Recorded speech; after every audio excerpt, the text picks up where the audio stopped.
So ayan guys, magluluto pala ako ng turon. Pinapakreamy ko muna yung ano niya, yung sugar. Yan. Tapos pag creamy na yan guys, pwede natin yan lagyan ng saging. Yan. Ito po saging. Yan. Yan. Guys, malapit na guys. Malapit na siyang mag-creamy. Pwede na natin yan, lagyan ng turon mamaya pag creamy na yung niya, sukar.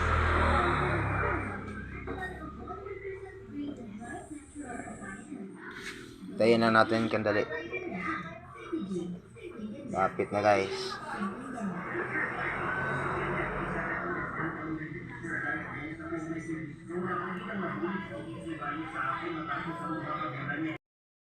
So ayan guys, parang umaangat na yung niya, asukar.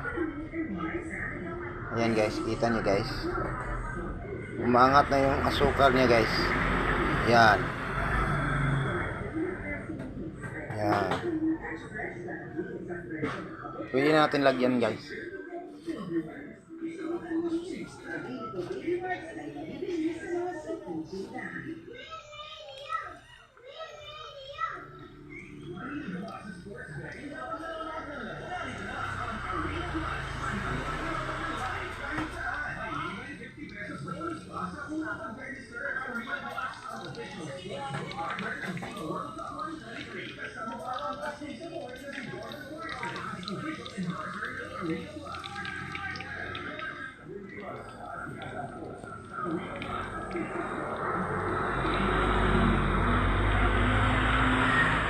Ayan guys, no, nakaulam na siya. Hintayin lang natin siya guys na crispy yung niya, yung binalot natin na lumpia. Saka natin siya paano sa sukar. Yan, kita nyo guys. Tapos sinaan nyo konti yung apoy para hindi siya masunog.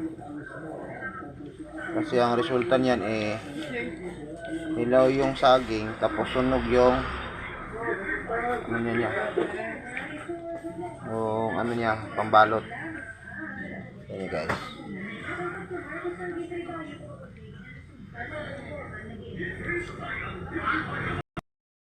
Ayan guys, matigas na siya guys, oh. Ayan, oh, tigas na. So haluin na natin yan guys para dumikit yung asukar. Ayan guys.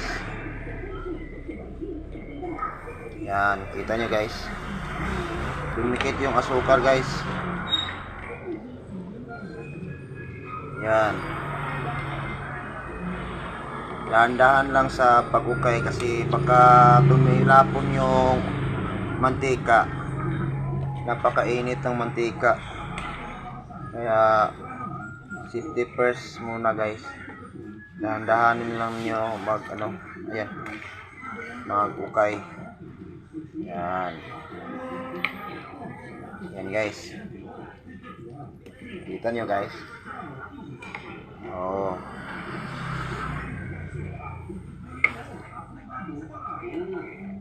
Lumikit yung mga asukar guys. Yan guys.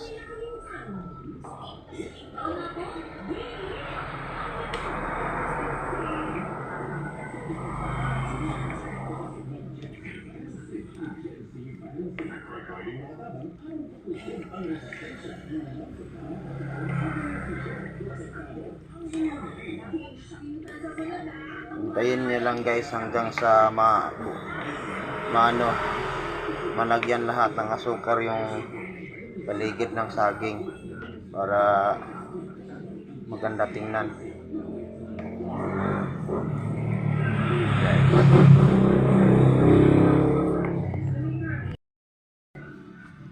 po guys yung resulta niya guys.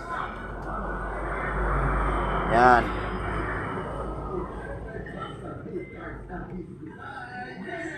Maganda nang tingnan guys. Tapos lakasan nyo konti yung apoy niya para tumigas at crispy yung turon nyo, hindi matamlay. Yan guys.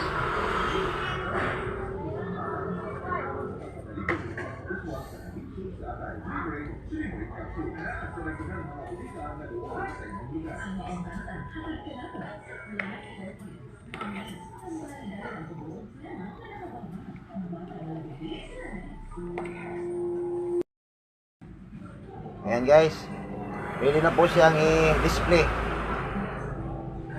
Yan. Ayan guys, display natin guys para mabenta, para pira tayo. Yan guys.